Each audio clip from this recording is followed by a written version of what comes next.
It's another day in pandemic paradise, and I am feeling very challenged, but excited to see what the future holds.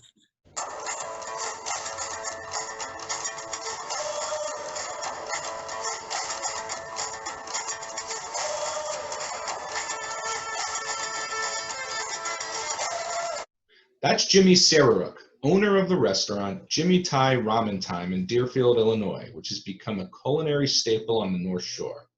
I'll get to the food in a minute, but I gotta fuss over Jimmy first.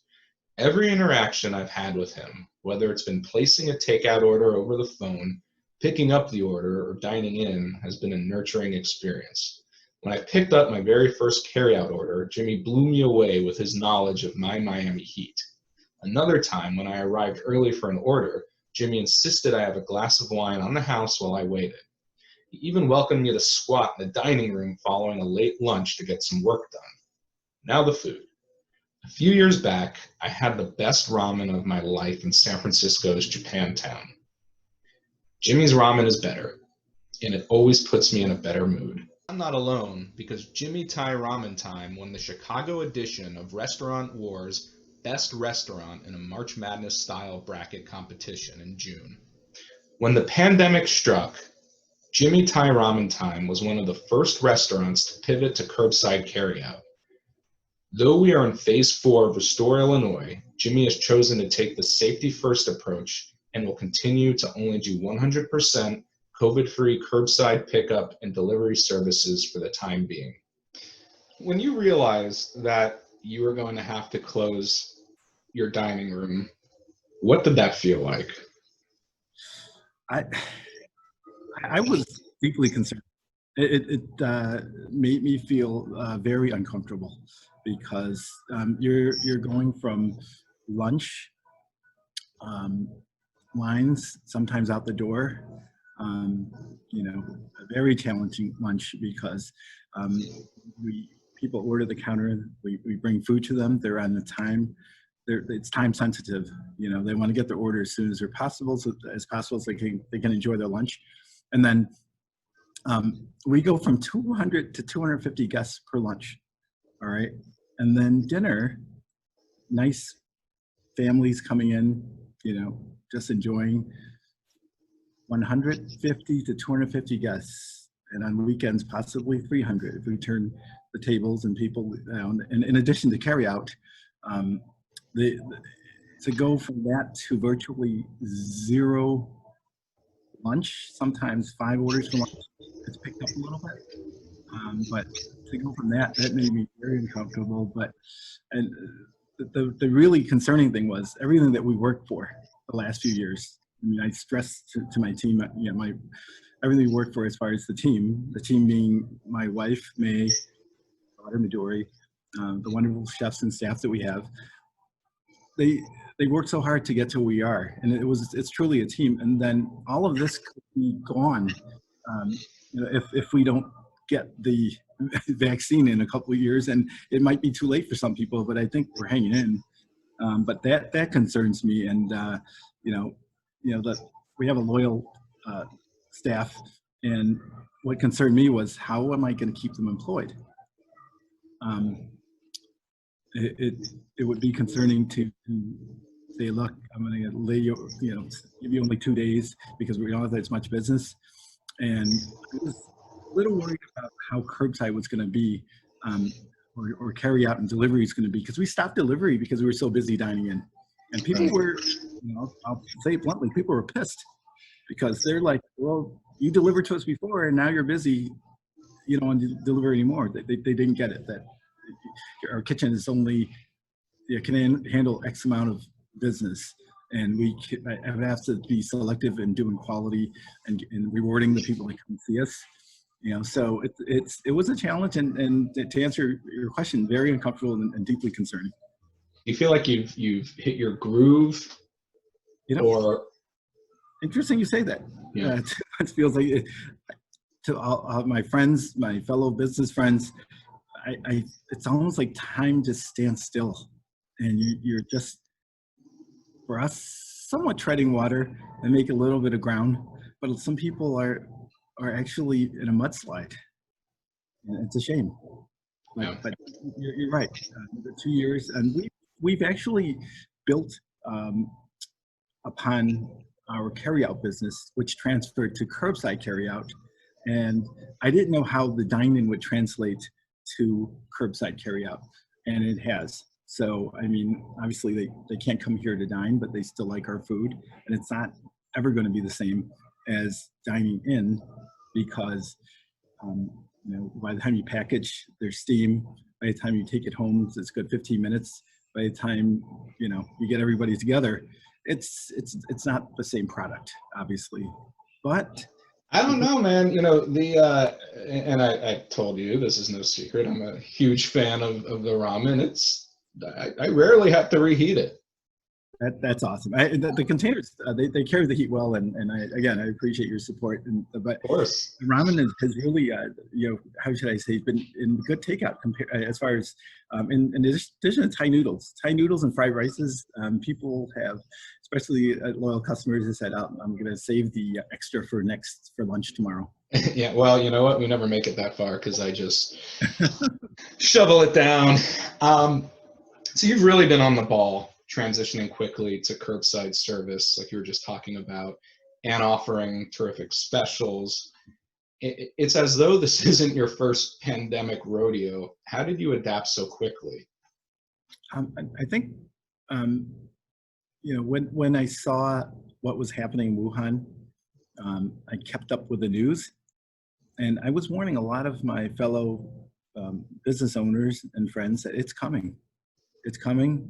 If the flights are not, stopped, or even domestics, you knew that it was going to somewhat spread, but I didn't think it was going to have that much of an impact that quick.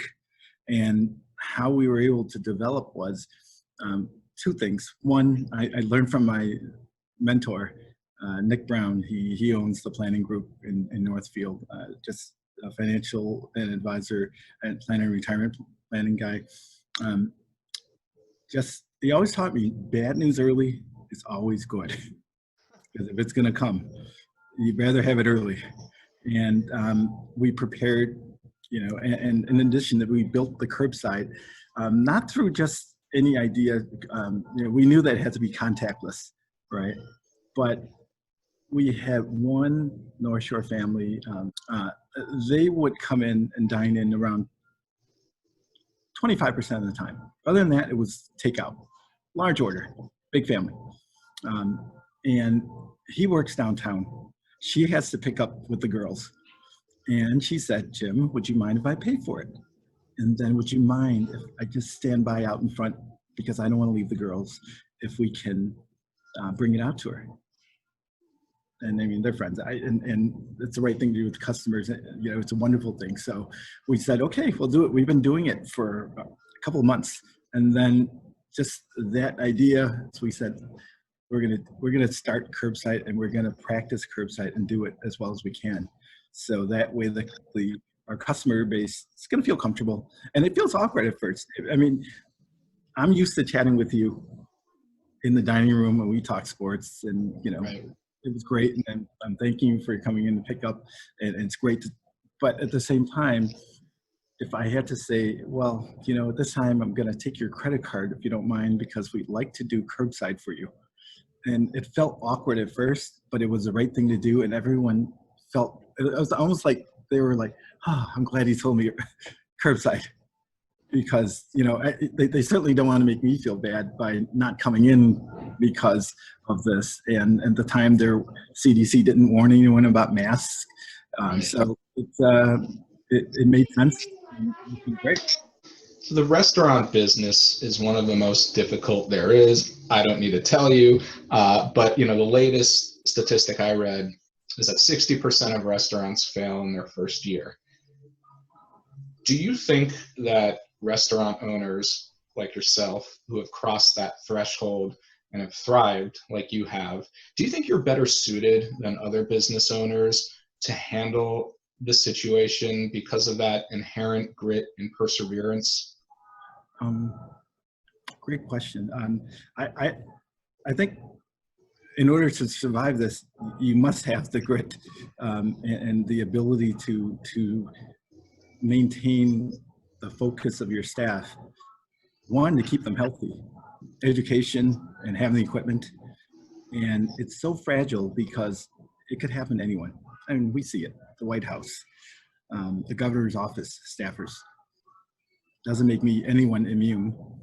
But I think besides the grit and wanting to succeed, I think we're fortunate, David, because the people that own the buffets, the people that own the teppanyakis, the Brazilian steakhouses, they're great people. There are some great people out there that have just as much grit and determination and everything else, but the business model doesn't support this type. Their business model isn't able to withstand closing and trying to do takeout. So we're fortunate in that sense that we were around 35% takeout and 65% dine-in, and we've translated to now 80 to 90% curbside and deliveries. Right. You know, so I think it's more of some of the businesses are a little bit more fortunate than others, because as a pizza place would be thriving at this time, you know, because they're built for it. Exactly. Yeah, so yeah, great question though. And phase 5 assumes that there will be a vaccine, people will start to be treated by it, and at that point, the state, the economy will reopen fully. How do you envision the restaurant looking once that happens? Do you mean my restaurant personally, or other restaurants? Yeah, your restaurant, when people are able to dine in again. Right. I think at first it'll probably feel awkward before the vaccine and with limitations. And I'll give you an example. Washington, the state of Washington just opened some dining rooms, but there's a log that customers must work with the staff to complete. This is for contact tracing, just in case there's any breakout or any infections. I would imagine Illinois, they're going to probably want to do the same, where we're going to have another employee out there logging. And I actually purchased a couple of those thermal guns. You know, I use them for the employees, and I'm gonna be using them for whether the state wants it or not. So these are the tools. For $80-something, any restaurant owner can get this, or any business owner, and you basically 97.6. Oh, okay, so it's temperature check. Yep. So you get the temperature checks, you get the logs. That's the new norm before. Well, probably even when the vaccine, if there is a vaccine, you probably want to have that anyway, because Right. not everyone's going to have the vaccination. No. And knock on wood, it's still fragile. I mean, somebody may get it, I may get it, so a staffer may get it. So you never, what did they say in boxing? Always protect yourself at all times. Try, at least, Right. And, Even after the bell. right, even after the bell. I'm going to read a quote from Anthony Bourdain. I loved him, and his suicide devastated me and still does. He said, "Food may not be the answer to world peace, but it's a start." I think food is what's going to get us through this pandemic. The thing I look forward to the most during the week is picking up a curbside order. The idea of being fed and being able to feed my family makes me feel very cared for. As fraught as this situation is, feeding your customers has to feel incredibly rewarding. Yes, it sure does. Thank David. I mean, because I get so many thank yous that thank you for being in business. I'm thanking them for supporting us in our livelihood. But I don't see the other side, but it feels good to hear it. that, yes, thanks for being in business. Thanks for cooking for us. I hear it quite often, and it's very kind and gracious of you and everyone else. And on behalf of my staff, we really want to thank the entire North Shore. Can you talk about your involvement in the Feed the Frontline program? Oh, yeah, Feed the Frontline, a great program. And I did not even know about them until this was probably 2-3 weeks into after the shelter in place, close the dining room. The first 2-3 weeks, it was basically trying to see what the new game is going to be like. It's and trying to get our footing in curbside and delivery, and trying to ramp up the business to be able to maintain the entire staff, which we have till now. I talked to my wife about it, and we said, look, you know, worst comes to worst, we could have been closed and everything else, but we're fortunate to be open, and business still is coming back.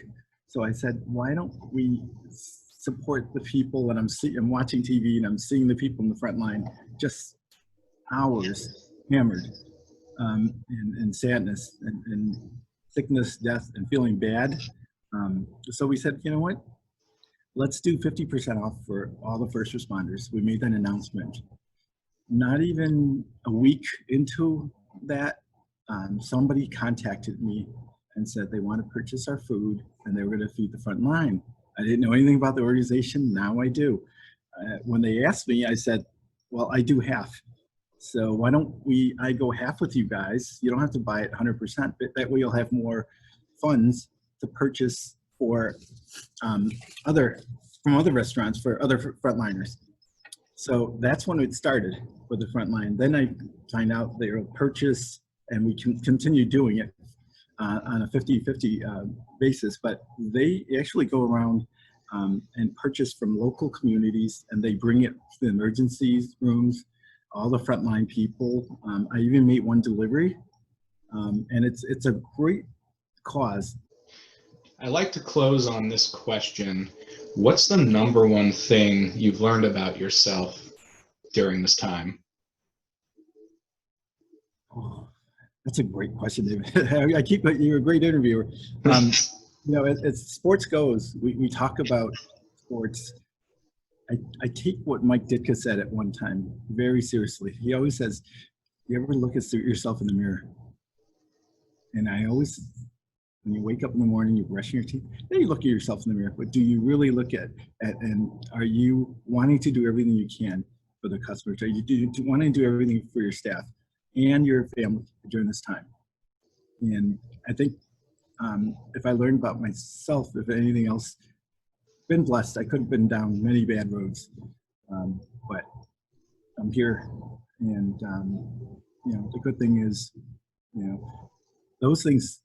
If you take care of your family, your customers, your employees, then you can learn. You can learn about yourself that, hey, you know, you've done everything you could. Next time on Another Day in Pandemic Paradise, part 3 of 3 of my interview with Brian Thomas. I think what we ultimately can do is what we're doing today, and that's having the conversation, right? I think in the last month, really, there's been more of an acknowledgement that systemic racism exists than ever in my lifetime. In the meantime, be smart, be safe, and wear your mask.